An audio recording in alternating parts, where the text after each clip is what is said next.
വളരെ എളുപ്പത്തിൽ എങ്ങനെ കണ്ടുപിടിക്കാമെന്ന് നോക്കാം. ഈ സംഖ്യാശ്രേണിയിലെ അടുത്ത സംഖ്യ ഏതാണെന്ന് കണ്ടുപിടിക്കണം.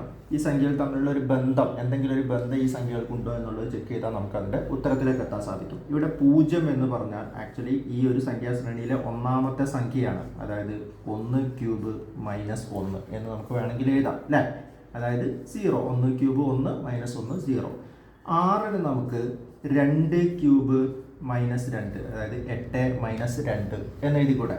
അതേപോലെ 24ന് നമുക്ക് 3 ക്യൂബ് 27 മൈനസ് 3 എന്ന് എഴുതാമല്ലോ. 60നെയും അതുപോലെ നമുക്ക് 4 ക്യൂബ് മൈനസ് 4 എന്ന് എഴുതാം. 64 മൈനസ് 4. അപ്പോൾ അടുത്ത സംഖ്യ ഏതായിരിക്കും? ഈ സംഖ്യ എന്ന് പറഞ്ഞിട്ടുണ്ടെങ്കിൽ 5 ക്യൂബ് മൈനസ് 5 ആയിരിക്കും. 5 ക്യൂബ് എത്രയാണ്? 125 ആണ്. മൈനസ് 5 എന്ന് പറയുമ്പോൾ 120 കിട്ടും. ഇതായിരിക്കും നമ്മുടെ ഉത്തരം. ഓപ്ഷനിൽ സി ആണ് ആൻസർ വരിക. സിമ്പിൾ അല്ലേ?